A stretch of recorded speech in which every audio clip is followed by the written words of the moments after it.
좀 반응이 느리네. 잠깐만요.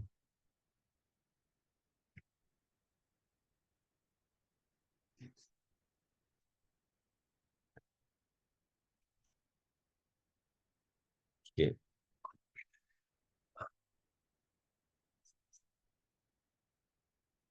볼륨 체크했습니다. 자, 오늘 출결 체크 도와주시는 우리 이래근 팀장님, 예, 감사합니다. 자, 우리 영업인 여러분 안녕하십니까? 정세영 강사입니다. 미라클 챌린지 도전자, 시즌2 도전자 여러분 안녕하십니까? 지금 2월 23일 금요일 20번째 특강 진행하도록 하겠습니다. 여러분, 어제 이어서 뇌동매매죠? 어저께 뇌동매매. 뇌동매매가 이거 처음 들어보신다는 분 많았는데, 예, 그러니까 이게 번개 뇌자에다가 움직일 동자예요. 뇌동매매. 그러니까 번개 칠 때만 하는 거죠. 충동적인 매매를 말하는 겁니다. 그 보면 이게 이제 바로 주식 초보가 하는 가장 대표적인 그 안 좋은 방식인데 충동적으로 주식 매수 매도하는 거죠. 신문 기사 보고서 매수 매도하고 남 얘기 듣고 매수 매도하고 그 다음에 주식창 보다가 빨간 불기둥 생기니까 쫓아가서 추매하고 파란 불기둥 파랗게랑 하니까 겁에 질려서 매도하고 뇌동매매. 예, 한 쪽박차는 전형적인 패턴이에요. 뇌동매매. 안타깝게도 20년을 주식했던 10년을 주식했던 간에 그건 별로 중요하지 않아요. 뇌동매매하는 사람이 굉장히 많습니다. 그러니까 여러분들 이렇게 생각하시면 됩니다. 주식 투자해서 수익을 못 본다. 뇌동매매하고 있는 거예요. 그러니까 투자하고 있는 게 아니라 일단은 그 제가 다음 시간에 투자와 투기를 구분해 드리겠지만 그러니까 주식으로 저축하는 사람이 있고 주식으로 투자하는 사람이 있고 주식으로 투기하는 사람이 있습니다. 제가 아는 사람 중에서 지금까지 주식한다 만나본 사람 100명 중에 99명은 투기하고 있어요. 투기. 투기가 나쁘다는 게 아니라 투기가 제일 힘든 거예요. 제일 힘든 거야. 근데 실력은 제일 안 되는데 가장 어려운 영역을 하고 있는 거야. 그러니까 쪽박을 차게 돼 있어요. 되게 단순한 거예요. 이 어떤 시점을 가지고 수익을 본다는 건 굉장히 힘든 건데 굉장히 고난도 스킬이 요구되는데 문제는 그러한 바탕의 교육이 전혀 안 된 상태에서 또 그런 투기를 한단 말이죠. 특히 그다음 뇌동매매하고 있어. 그러면 돈 못 벌어요 절대. 자, 한번 제가 먼저 쓴 책 그 내용을 한번 이어서 읽겠습니다. 욕심을 제어하고 공포를 이기는 것은 쉽지 않다. 꾸준한 반복 훈련. 어제 제가 얘기했죠. 손해를 더 악화시키게 돼 있다. 뇌동매매하게다. 뇌동매매를 하면 어떤 일이 벌어지는가? 현재 손해를 견딜 수 없고 더 큰 손해가 날 것 같은 두려움에 팔고 나면 그 매매 시점이 최저가에서 다음날 크게 만든 걸 보면 한탄한다. 좀 더 들고 있어도 되는 종목인데 손해 상태여서 안 날먹다라다가 해당 종목이 상승하기 시작하면 봐요. 투자 원금을 회복하고 수익이 나기 시작하면 또 그렇게 조바심이 나는 것이다. 손절 안 하고 버텨서 겨우 요 원금 복구하고 수익 나는데 혹시라도 급락해서 또 손해 나면 어쩌나 가슴 졸이면서 지켜보다가 누군가의 말 듣고 이 정도면 감사하다는 마음으로 매도를 하여 수익을 챙긴다. 한데 이 초보 투자자는 팔고 나면 그 종목은 재밌게도 뭐냐면 팔고 나면 더 상승해요. 꼭 그래. 네. 항상 그 종목을 팔고 나면 더 상승해요. 팔고 난 종목을 관심 종목에 지워야 되는데 지우자고 지켜보다가 팔고 나니까 왕창 올라가. 그러면 짜증나죠. 그쵸? 막 누가 팔려고 했던 사람 얼굴이 아른거리기 시작하고 막 주먹이랑 한 대 먹이고 싶은. 그리고 스스로 판단이었기 때문에 또 혈압이 상승하고, 그쵸? 이 초보 투자일수록 미련이 많아서 팔고 난 주식을 잊지 못하고 지켜보기 마련이다. 내가 팔고 난 주식이 떨어지면 기분이 그나마 좋고, 내가 팔고 난 주식이 상승하면 그렇게 가슴이 쓰리다. 그러나 내가 팔고 난 주식이 상승 또는 하락을 한들 나하고 무슨 상관이니까. 보는 것 자체가 시간 낭비이고 감정 낭비이며 굉장히 안 좋은 투자 습관인데 이 찢어진 타이어를 교체하지 않고 그대로 달고 주행하면서 이리 흔들 저리 흔들하는 것이다. 정리하면 후돌릴 때는 금액을 줄이면 된다. 반드시 주식 투자는 여유 자금을 해야 된다. 생계 자금이거나 무언가 반드시 써야 할 목적적으로 투자하게 되면 반드시 호된 경험을 큰 돈으로 지불하고 경험하게 된다. 여유 자금이 아니라 생계 자금 목적 자금으로 위험 자산인 주식 투자를 하게 되면 백전노장이 아닌 초보 투자자가 감정제어가 되겠는가? 냉정한 판단이 서겠는가? 투자의 목적과 계획이 선명해지겠는가? 애초에 근사했던 계획과 목적은 순식간에 사라지고 눈앞에 다가오는 욕심, 귓가에 맴도는 공포에 휘둘리는 것이다. 주식은 당신에게 수익을 벌어주는 모습이 되어야 하는데 어느 순간부터 주식은 당신의 일상생활을 지배하는 악랄한 주인이 되어서 당신의 몸과 마음을 종처럼 보이는 것이다. 주인이 호출하면 당신은 머슴처럼 주식창을 열어야 하고 주인의 잔고를 수시로 확인하면서 손해가 나면 주인 대신 오만방청을 하게 되고 수익이 나면 주인 대신 조바심과 고수익 환상에서 헤어나지 못하는 것이다. 이렇게 되는 거예요. 근데 다 그래요. 제가 지금까지 주식하신다는 분뭐 다 이 패턴이었어요. 저도 이걸 겪었어요. 똑같이. 근데 이걸 극복하기가 굉장히 힘들죠. 굉장히 힘들어요. 결국 손에 대한 스트레스 내성인데 이게 여러분들 훈련이 안 되면 문제가 될 수 없어요. 이건 주식 투자뿐만 아닙니다. 왜냐면은 이 손에 대한 내성이 약한 사람의 특징이 있습니다. 작은 손익에 일희일비예요. 당장의 눈앞에 이익이 휘둘리고 계산적이고 이기적이니까. 이 특징이에요. 이게. 특히 이거는 영업인도 마찬가지입니다. 손에 대한 스트레스가 약한 사람들은 특징이 고객을 잘 못 만나요. 전화하는 거 두려워합니다. 왜? 손해볼까 봐. 공포가 있는 거야. 음? 전화해서 거절당할까 봐. 고객 만나서 거절당할까 봐. 음? 만나서 계약 안 나올까 봐. 늘 계산하는 거예요. 조바심에 시달리는 거예요. 작은 계약이 일희일비하고 누가 앞에서 큰 계약했다 그러면 또 일희일비하고 누가 나보다 못했다 그러면 안심하고 이게 보통 이 안 되는 사람들의 특징인데 네, 이래요 특징이. 이게 이 작은 손익에 일일비하는 사람들의 전형적인 특징입니다. 눈앞에 손익에 맨날 그냥 급급한 거예요. 누가 돈 벌었다 그러면 배 아프고 누가 망했다 그러면 속 시원한 거야. 그러니까 이 사람 이런 사람들이 이런 분들이 특히 어딜 보냐면 연예 기사 많이 봅니다. 연예 기사 봐서 연예인들이 망했다 그러면 되게 좋아해요. 속으로 좋아해. 야 저렇게 연예인도 망하는구나. 그러면서 대리만족을 추구하는 거야. 이 사람들이 항상 특징이 뭐냐면 맨날 가십거리 있죠. 누가 망했느니 뭐 누가 성공했느니 그럼 맨날 봐요. 이 사람들의 특징이 이게 바로 서로 손해에 대한 스트레스 내성이 약한 사람들의 특징이 이렇습니다. 이런 사람들은 뭘 해도 쪽박을 차게 돼 있어요. 왜? 작은 손해에 일일비하니까 큰 이익을 놓치게 돼 있고 당장의 눈앞에 이게 급급하니까 큰 미래의 이익을 또 놓치게 돼 있고 계산적이고 이타적인 인간이니까 인색해지니까 좋은 인맥을 구축할 수가 없어요. 그러니까 이게 바로 이런 뇌동매매하는 사람들의 일반적인 특징이라고 할 수가 있겠습니다. 자, 오늘 다룰 내용은 이겁니다. 제가 지난번에 얘기했죠. 우리나라 코스피 시장 장기 투자는 생각보다 재미없다. 그죠? 더 쇼킹한 얘기는 이거예요. 우량주 장기 투자하면 누구나 수익 난다. 이게 여러분들 이 초보 투자자들을 완전히 맛을 보내는 굉장히 쇼킹한 얘기예요.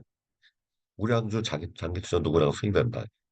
여러분 앞으로 명심하셔야 됩니다. 누군가가 이런 얘기하면은 그 사람은 사기꾼입니다. 사기꾼이라고 말할 수 있어요. 진짜예요. 왜냐하면 잠깐 보겠습니다.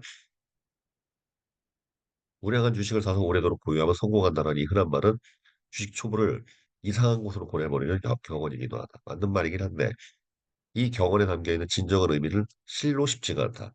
필자는 이 말을 이해하는데 거의 10년이 걸렸으니까. IMF 국가부도 사태가 터진 1988년 이듬해인 1990년 3월 2일 한국을 사냐라는 구호를 걸고 출시한 유명한 펀드가 있다. 바로 바이코리아 펀드. 이 바이코리아 펀드는 국내에서 펀드 열풍을 일으켰고 IMF 사태 이래 쪼그라든 국내 주식시장에 유동성을 공급하면서 주식시장 부활의 1등 공신이 되었다. 당시 기사를 보면 바이코리아 펀드가 출시되자마자 4개월 만에 10조 원이라는 돈이 몰렸다고 한다. 근데 2000년 IT 거품이 꺼지면서 종합주가 지수가 거의 반토막 나면서 이 펀드 역시 반토막이 되었고 자금은 썰물처럼 빠져나와 스탁고가 3조 원대로 줄어들었다. 10조 원이 3조 원으로. 그럼 7조 원이 손절 나머지 손절. 이후 발효 코리아 펀드는 망한 펀드의 대명사로 거론되었다. 그런데 그로부터 13년이 지난 2012년도까지 바이코리아 펀드는 존재했었고 그 누적 수익률은 놀랍게도 430%였다. 연봉리로 따지면 매년 연수익률 12%를 낸 것이기도 하다. 여러분 10년 동안 430% 어마어마하게 내밀었으니까 그렇죠? 같은 기간 아니구나 14년, 13년이구나 13년 동안 내밀면 어마어마한 수익률이죠. 같은 기간 코스피 지수 상승률이 250%인 걸 감안하면 시장 평균 수익률의 2배 이상, 2배 가량을 버는 것이다. 근데 더욱 놀라운 사실은 수익률이 아니라 바이코리아 펀드를 여러 차례 이름을 바뀌었는데 1999년도에 바이코리아 펀드에 가입해서 13년을 안 팔고 버틴 투자자는 13명이에요. 그들의 잔고 평가액은 30억 명. 13명이었다. 13명. 어? 누적 수익률 430%이니 최초 투자 금액은 7억 원 정도이다. 이 사람들 진짜 끝까지 남은 사람들 1인당 5초 400만 원 정도 투자해서 13년을 버텨서 430%가 난 거예요. 그렇죠? 5,400만 원 투자해갖고 1999년 바이코리아 펀드에 가입자 수는 못 알아냈지만 이건 내가 추적을 했거든요. 이거 그 현대증권을 전화해 가겠더니 가입자 수는 못 알아냈어요. 이 기사 신문 기사 보는 내가 뒤질 건데 이 가입자 수는 못 알아냈죠. 스타코가 10조 원이었으니 모르긴 몰라도 10만 명 이상 10만 명 내가 더 가입했을 것 같아. 2, 30만 명 가입했을 거야 아마. 한데 13년 동안 안 버틴 사람이 겨우 13명이었다. 13년 동안 13년의 세월 동안 현대 평가 장고의 반토막의 실을 견디고 판매하라고 버티는 사람이 13명이다. 이 기사의 말미에 바이코리아 펀드 담당자의 말이 의미심장하다. 보유 목적은 확인되지 않으나 노후 자금으로 보유하거나 원금 회복을 기다렸다가 수익률이 괜찮아지는 것을 보고 갖고 있었을 수도 있다. 혹은 알사실을 잃어버려서 계속 보유하게 된 경우도 있을 것. 필자는 자신 있게 그들의 13년 보유 사연을 추측할 수 있다. 아마 범죄를 저질러서 징역을 살고 있거나 외국에 장기간 나가 있었거나 나이가 연로하여 보유 사실을 아예 모르거나 보유자가 사망한 이후에 자손들이 모르고 있거나 등이다. 필자는 필자 겪고 실제 사연을 소개해줍니다. 이게 진짜예요, 여러분들. 23년 동안 버틴 사람들 분명히 자기가 들고 있는 건 모르는 거야. 안 그러면 절대 저걸 들고 있을 수가 없어. 이만큼 장기 투자가 어려운 거예요. 이 30만 명이 가입해서도 13명이 버틴 거예요. 응? 네, 13명이 버텼다고. 자, 제가 겪은 스토리 소개해드리겠습니다. 옛날 계약자였어요. 휴대폰 부품 관련 금융업체를 운영하고 있는 PC는 박무수 사장님인데, 제가 2006년도에 소개받아서 알고 있었습니다, 이분을. 리먼 사태가 터진 2008년도 말에 이 회사를 자금줄이 막혀 흑자부도가 났어요. 저쪽 경남 쪽에 있는 회사인데, 그때 흑자부도 사태의 결정적인 역할을 하고만 고향 선배, 코스닥 상장회사 대표이사 A씨는 이 박사는 선후배사인데, 이 상장회사가 자금 결제 제때 못해줄 거예요. A씨가 경영하는 코스닥 상장회사도 매일 자금 문제로 살얼음판을 겪고 있는 형편이었다. A씨는 고향 후배이자 하도급업체 사장인 박씨에게 여러 차례 사고를 하면서 자기가 지금 줄 수 있는 것은 이거밖에 없다면서 자신이 운영하고 있는 상장회사의 주권 뭉침, 주식 뭉치 준 거예요, 그냥. 야, 나 이거밖에 없어. 근데 뭐 휘쪽 알겠지, 그 당시에는. 물론 당시에 그 회사 주식은 액면가 수준이 동전주 수준이었다고 한다. 동전주, 동전주. 응? 주가가 뭐 100원, 100원, 100원 했대. 그 돈도 안 되는 거에서 다 합쳐봐야 뭐 100만 원 돈 되는. 그 이후에 PC는 회사 부도 이후에 그 이제 결국 박사님 회사 부도가 났어요. 임금체불과 배임행령 등으로 실형을 선고하나 감옥살이를 하게 되었다. 형집행이 끝난 후 집안은 완전 풍비박산 났으며 하루하루 먹고 사는 문제를 고민해야 할 처지가 되어 살았다. 주변의 도움으로 겨우 마련한 자금으로 재기를 하기 위해 시작한 사업이 두 번 연이어 실패하자 이분이 그 이후에 무슨 무역업 한다고 했다 말아먹고 그다음 식당 한다 말아먹고 완전 망했어요. 완전히 망했지. 그 집안은 완전히 급빈축 수준으로 떨어졌고 한 동네 단칸방으로 이사하는 날 기적이 일어났다. 짐 정리를 하다가 장롱 위에서 먼지가 켜켜이 쌓인 종이뭉치가 있길래 살펴봤더니 그동안 까맣게 잊어버리고 있었던 주권이었고 주식이었어요. 주식. 혹시라는 마음에 증권사에 문의했더니 시세가 30억 원어치. 그 30억 원어치였어요. 어, 그 코스닥 기업은 선배 기업 있죠. 5년 만에 스마트폰 부업을 힘입어 주가가 폭등할 것이다. 나중에 내가 물어보니까 그 선배가 후배한테 신우 미안하고 연락하려고 몇 번이나 시도했는데 회사 망하고 난 다음에 감옥 갔다 온 다음에 휴대폰 요거 다 바뀌고 그리고 또 이 박 사장님도 그때 감옥 갔다 오고 난 다음에 잠적한 거예요. 완전히 세상 등지고. 그러니까 이제 연락이 안 됐던 거지. 그리고 주식을 모르니까 이렇게 주가가 폭등한 걸 모르겠었죠. 이 박 PC는 이후에 강원도 쪽에 땅을 사고 집을 지어서 펜션과 주말 농장을 운영하면서 안정된 삶을 살고 있다. 만약 PC가 주식 투자를 늘상 하는 사람이었다면 과연 5년여를 주식을 안 팔고 그 힘든 삶을 살며 지낼 수 있었을까? 말이 안 되죠. 아마 예전에 어느 정도 수익을 내고 팔았을 것이다. 장기 투자가 이렇게 힘든 것이다.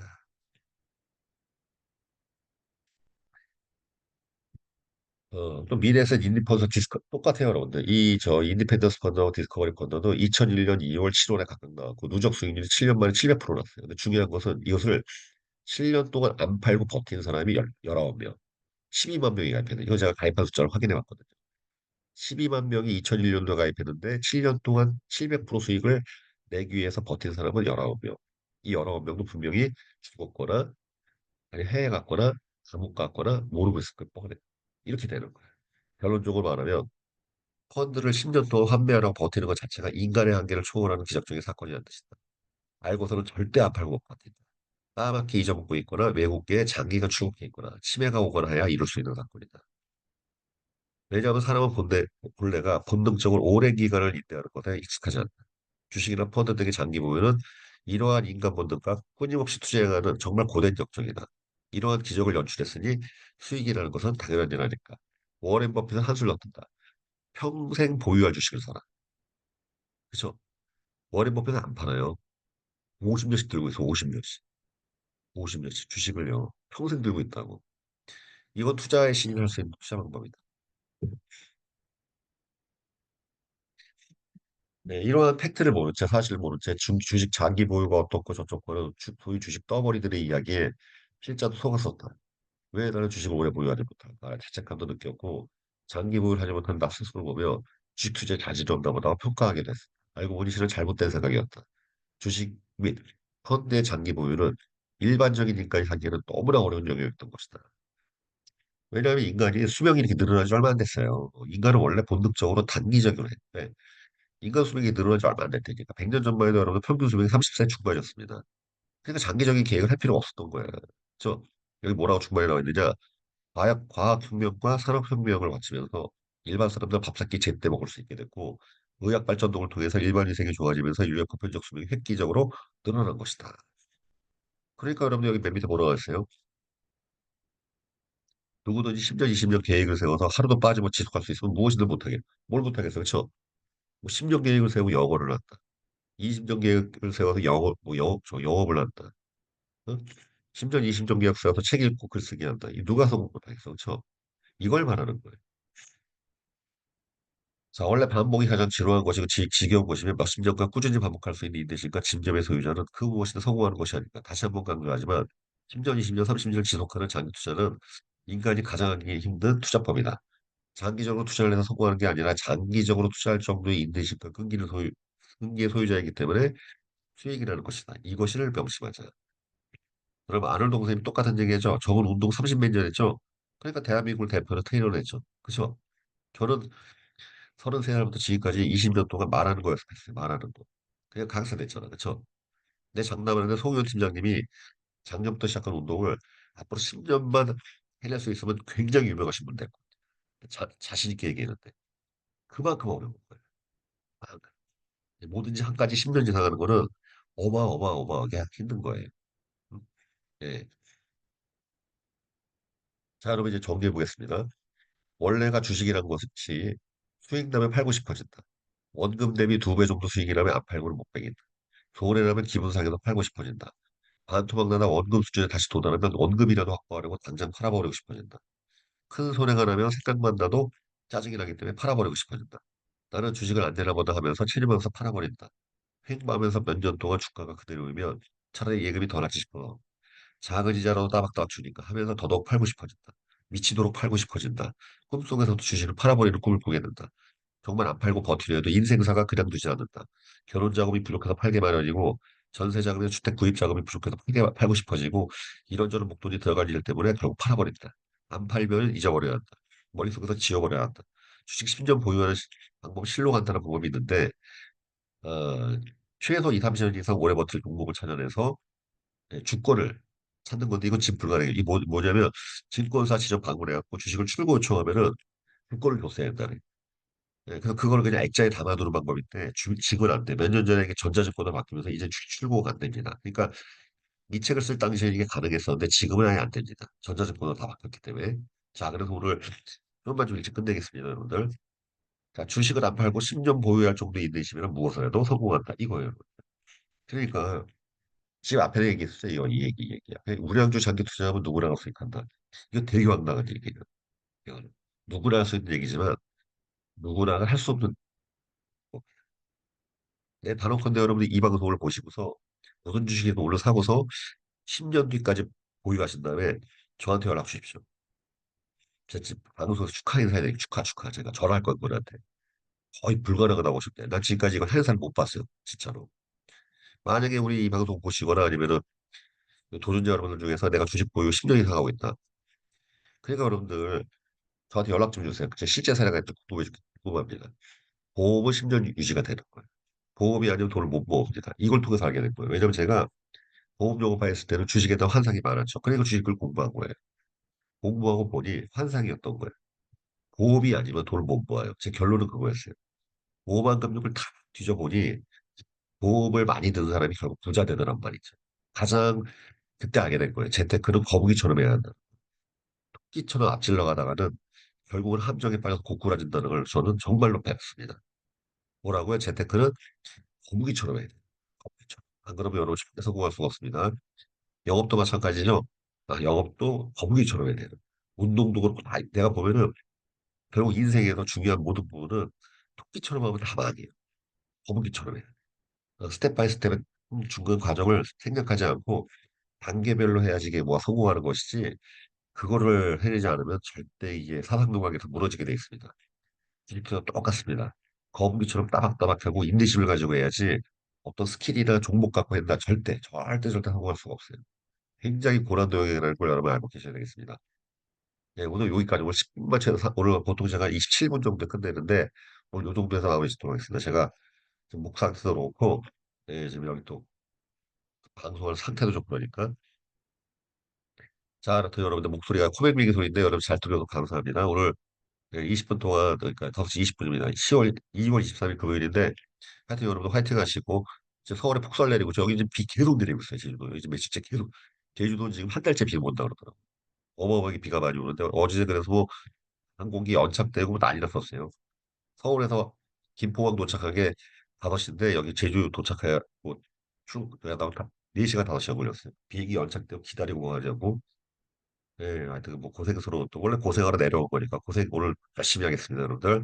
네, 토요일 날 또 하루 우리가 쉬죠. 그다음에 일요일 날 이번 기상 일요일 날 자율기상 특강 할지 모르겠지만 어쨌든 여러분 건강하시고 감기 걸리지 마시고 6월 달 마감 열심히 하시길 바라겠습니다. 이상으로 마무리하겠습니다. 감사합니다. 수고하셨습니다. 감사합니다. 감사합니다. 고맙습니다. 감사합니다. 감사합니다.